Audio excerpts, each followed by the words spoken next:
आज देश में जन्माष्टमी का त्योहार बड़ी धूमधाम के साथ मनाया जा रहा है। जैसे ही सावन मास का आगमन होता है, भारतवर्ष में त्योहारों का भी आगमन हो जाता है। वैसे तो विश्व में भारत अपने त्योहारों के लिए ही प्रसिद्ध है। भारतीय त्योहारों की लोकप्रियता विश्व में इतनी बढ़ गई है कि कई देशों में तो दिवाली, होली, जन्माष्टमी इत्यादि त्योहार बड़ी धूमधाम के साथ मनाए जाते हैं। आज देश में जन्माष्टमी का त्योहार बड़ी धूमधाम से मनाया जा रहा है। आज के दिन भगवान श्री कृष्ण का जन्म हुआ था। भगवान कृष्ण के माता पिता देवकी और वासुदेव को देवकी के भाई कंस ने करवास में डाल दिया था। जब देवकी और वासुदेव की शादी हुई थी तो एक भविष्यवाणी हुई थी कि कंस तेरा अंत तेरी बहन देवकी की कोख से पैदा होने वाली 8वीं संतान से होगा। कंस इतना भयभीत हो गया था कि उसने शादी के तुरंत बाद अपनी बहन देवकी और अपने जीजा वासुदेव को जेल में डाल दिया और एक एक करके उनकी सभी संतानों को जन्म लेते ही मारता रहा। लेकिन जब श्री कृष्ण पैदा हुए तो प्रभु की अजब लीला हुई और भगवान श्री कृष्ण के पैदा होते ही जेल के दरवाजे खुल गए। वासुदेव और देवकी के बंधन खुद ही खुल गए और वासुदेव कृष्ण को लेकर मथुरा में यशोदा और नंद के यहाँ छोड़ आए और उनके यहाँ पैदा हुआ नन्हा बच्चा उनकी लड़की को लेकर वापस करवास में आ गए और इस प्रकार भगवान श्री कृष्ण का पालन पोषण मथुरा में हुआ। इसी खुशी में भगवान श्री कृष्ण के जन्म दिवस को जन्माष्टमी के रूप में मनाया जाता है। आज हमारे सनातन इस्कॉन टेम्पल में जन्माष्टमी के उत्सव का जायजा लिया। आइए आपको दिखाते हैं। प्रभु जी, वैसे तो भारतवर्ष को त्योहारों का ही देश माना जाता है। पूरे विश्व में हिंदुस्तान के त्यौहार फेमस है, लेकिन जन्माष्टमी कुछ एक विशेष ही महत्व रखती है। जो आपकी संस्था है, इसने हिंदू धर्म को, सनातन धर्म को पूरे विश्व के बीच में जो है प्रसिद्ध किया है, पूरे विश्व में फैलाया, पूरे विश्व में बताया कि सनातन धर्म है क्या।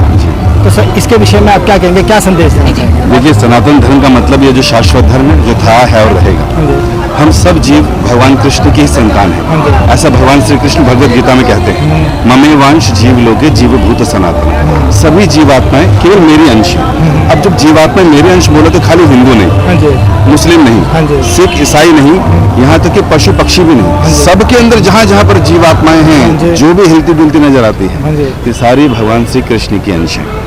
और इस सिद्धांत को जब हमने प्रचार किया विदेशों में, एक सन्यासी 70 वर्ष की उम्र में अमेरिका जाता है और वहाँ के लोगों को, समझदार लोगों को बस ये समझाते हैं कि हम शरीर के अंदर एक आत्मा है और वो आत्मा भगवान श्री कृष्ण का अंश है। तो किसी भी समझदार व्यक्ति को इससे ज़्यादा समझने की जरूरत नहीं है। उन्होंने समझा, उन्होंने फॉलो करना शुरू किया, पूरे विश्व में फैल गया। और इतना ही नहीं सर, हम देखते हैं कि दिन ब दिन इस्कॉन बढ़ता जा रहा है। 108 मंदिर प्रभुपाद जी ने खोले, आज लगभग 750 मंदिर हो गए पूरे विश्व में, और ये रुकेगा नहीं सर, ये रोज बढ़ता जाएगा और पूरे विश्व भर में शांति स्थापित तभी होगी जहाँ जहाँ पर इस्कॉन पहुँच जाएगा, जहाँ जहाँ पर ये सिद्धांत पहुँच जाएगा कि हम शरीर ही आत्मा है और आत्मा सभी भगवान कृष्ण की ही अंश है।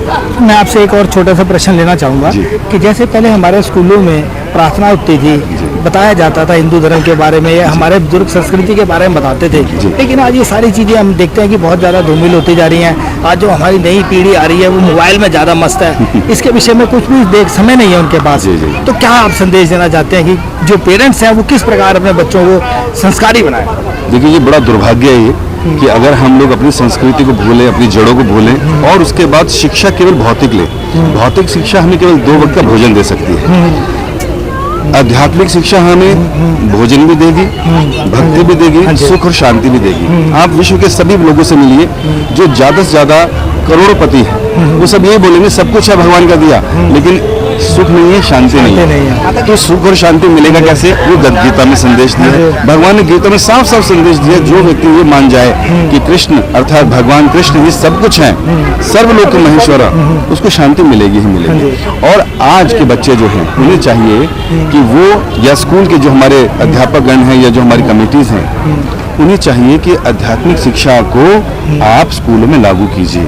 आप देखेंगे सरकार कंफ्यूज है, रेप केसेस रोज बढ़ रहे हैं, डाइवोर्सेस रोज बढ़ रहे हैं, अनएम्प्लॉयमेंट है, लोगों में फ्रस्ट्रेशन ज़्यादा है, स्ट्रेस ज़्यादा है, लेकिन सरकार के पास हॉस्पिटल खोलने का टाइम है, दवाइयाँ फ्री देने का काम है, टाइम है, लेकिन उनको हमेशा समूल नष्ट करने का समय नहीं है। अर्थात उन्हें चाहिए कि भगवद गीता जैसे ज्ञान को स्कूलों में अभी से लगाए, बाय फोर्स लगाए।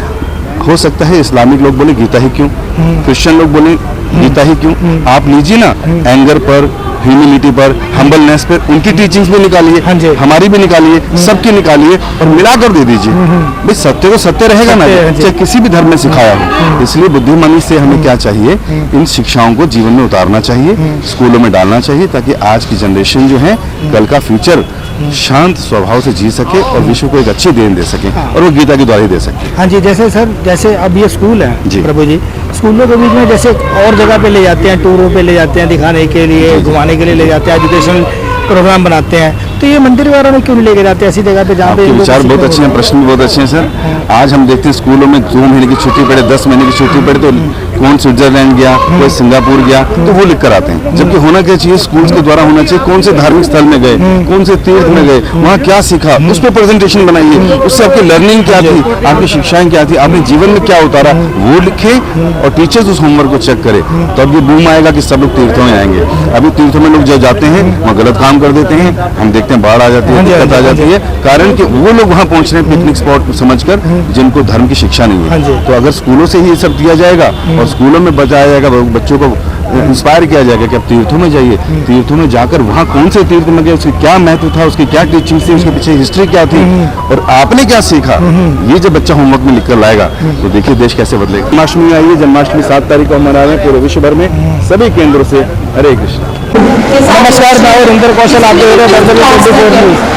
आज हम लोग उपस्थित हैं एस्कॉन टेम्पल के बीच में। आज एस्कॉन टेम्पल के बीच में जन्माष्टमी का उत्सव बड़ी धूमधाम से मनाया जा रहा है। जैसी सावन का पावन महीने की शुरुआत होती है, वैसी हिंदुस्तान के लिए त्योहारों का आगमन हो जाता है। अगर हम बात करें तो पूरे विश्व के हिंदुस्तान के जो है त्योहारों के देश के नाम से ही जाना जाता है। आज हमारे साथ उपस्थित है प्रीति अग्रवाल, जो कि जाना माना नाम है, पूरे महापौर रही है ये म्यूनिसिपल कॉर्पोरेशन की। आज हम इनसे जानते हैं कि इन्होंने अपने व्यस्त समय में से समय निकालकर यहाँ पर आई, इनको किस प्रकार लग रहा है। आज ये जन्माष्टमी का त्यौहार मनाया जा रहा है एस्कॉन टेम्पल के बीच में। हमने देखा कि छोटे छोटे बच्चे बहुत अच्छे रंगारंग कार्यक्रम का प्रस्तुत कर रहे हैं और हम जानते हैं कलम से कैसा लग रहा है। मन कैसा लग रहा है आपको? आज पूरा देश जो है जन्माष्टमी का त्यौहार बड़े हर्षोल्लास के साथ मना रहे हैं। देखिए, होने के नाते आज पूरे देश के अंदर राम मंदिर का विषय या धर्म का कोई भी विषय तो समय निकालने की जैसे आपने बात कही, वो तो हमेशा ही है कि हिंदू है और अच्छे समाज की कल्पना करना अच्छा है, लेकिन उसके लिए 2 कदम चलना भी चाहिए। इन सब त्योहारों को मनाने से हमारे देश में हम कहते हैं बच्चे जो है वो देश का भविष्य है, तो अपने देश के बच्चों को इस तरह के त्योहारों से जोड़ना, अपने संस्कारों को, अपने ग्रंथों के बारे में समझना बहुत ही जरूरी है बच्चों का। और आप देख रहे हैं किस तरह से बच्चों ने आज इसमें पार्टिसिपेट किया है, बहुत ही अच्छा मैसेज है और बच्चों को प्रोत्साहित करना हम सब बड़ों का कर्तव्य बनता है। तो उन्हीं बच्चों को प्रोत्साहन देने के लिए पहले जैसे जब देखते थे कि स्कूलों के बीच में सुबह सुबह असेंबली होती थी, उसके बीच में प्रेयर हुआ करती थी, लेकिन अगर आज हम बात करें तो किसी भी स्कूल के बीच में तरीके की जो प्रथा है उसको बंद कर दिया गया है। ना ही हमारे स्कूलों के बीच में इस प्रकार की कोई पीरियड रखा गया जिसमें कि हम अपने धर्म के बारे में बता सके। तो जो आने वाली जनरेशन है और आप क्या स्कूलों का संदेश देंगे कि इस प्रकार के पीरियड होने चाहिए स्कूलों में? बिल्कुल होने चाहिए संस्कार। आज बच्चों को अगर हम कहते हैं कि बच्चों के अंदर संस्कार होने चाहिए, तो ये चीज़ें स्कूल से शुरू होती हैं और स्कूल में होना चाहिए। जहाँ तक आप निगम के स्कूलों की बात करेंगे, निगम के स्कूलों में जब तक मैं मेयर थी तब तक हम हर सुबह क्लास शुरू होने से पहले प्रार्थना होती थी और मेरी जानकारी नहीं है कि क्या होता है। सरकार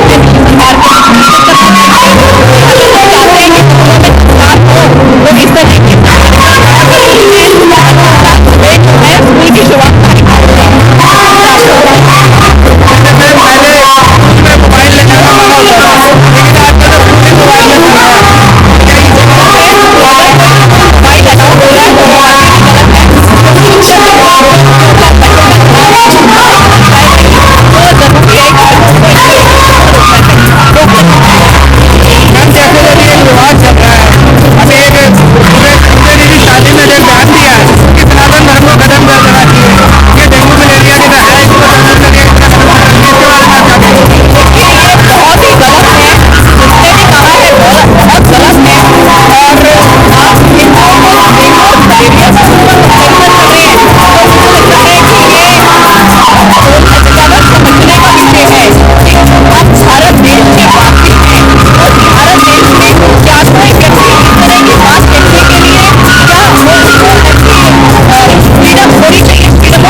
में, यूरोप में, अमेरिका में सब लोग हिंदुइज्म की तरफ आ रहे हाँ जी। हैं। तो जो हिंदुइज्म का प्रचार हो रहा है वो उसके पीछे इस्कॉन का एक बहुत अहमियत है। और प्रचार में इस्कॉन ने हर देश में, चाहे वो अफ्रीका के देश हो, एक एक कोने में जाकर के भगवत गीता को पहुंचाया है लोगों तक। मेरा शुभ नाम अदिति शर्मा। अदिति शर्मा यहाँ पे आई है, जन्माष्टमी का त्योहार मनाया जा रहा है। जन्माष्टमी इसलिए मनाई जाती है जब भगवान श्री कृष्ण का जन्म हुआ था तो आपको मालूम है बड़ी मुश्किल का हुआ था, वो जेल में पैदा हुए थे। तो उसके लिए लोगों ने उन्हें व्रत रखा था और जन्माष्टमी का त्योहार मनाया था। आज आपको कैसा लग रहा है? यहाँ पे इतना अच्छा जन्माष्टमी का त्योहार है, बहुत ज़्यादा ही खुशी हो रही है। और यहाँ पे तो प्यारे प्यारे बच्चे ही सब कृष्ण राधा बन के आए हैं, बहुत अच्छा लग रहा है। पहले आपने जन्माष्टमी का त्योहार आपने तिलक लगा रखा है, आप एस्कॉन संस्था से जुड़ी है, तो जो आज हमारी आने वाली जो पीढ़ी है, जनरेशन है, उसको इसके बारे में कुछ ज़्यादा समझ नहीं है, ना पता है, तो उनको क्या संदेश देना चाहेंगे? मैं यही संदेश देना चाहूँगी, भक्ति में भी शक्ति है।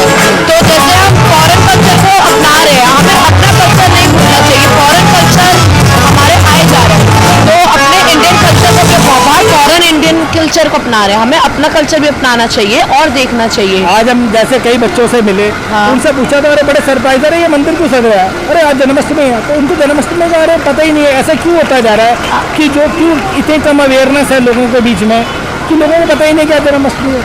जैसे इसका जो मेरे को लगता है आजकल फैमिली छोटी न्यूक्लियर हो गई है, तो जैसे हमें ज़्यादातर ये स्टोरी दादा दादी नाना नानी ऐसे लोग रहते हैं। अब दादा दादी नाना नानी हमारे अलग रहते हैं। अब पेरेंट्स आजकल वर्किंग है, तो बच्चों को वो चीज़ पता ही नहीं। और आजकल बच्चों के हाथों में फ़ोन है, तो फिर वो अपना गेम्स वगैरह देते हैं, इसीलिए उनको इसकी अवेयरनेस कम है। बहुत मेरे को खुशी है आपसे मिलके, और आज जैसा एक बिल्कुल यंग बच्चा जो इतना इसके बीच में डेडिकेटेड है और सब बच्चों को इतना अच्छा संदेश दे रहा है।